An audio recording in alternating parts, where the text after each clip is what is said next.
మంచిగా మనకు పోషించినందుకు దేవాలయానికి అలాగే ఇక్కడ కూర్చున్న మా కష్టాలకి నమ్మలేకపోతున్నారు.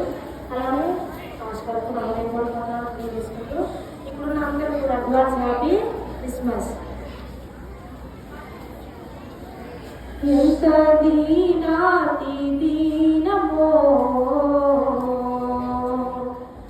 ఓ యేసయ్యా, నీ జననమెంత దయనీయమో, తలచుకుంటే నా గుండె తడబడి కరిగి కరిగి నీరగుచున్నది. ఎంత దీనా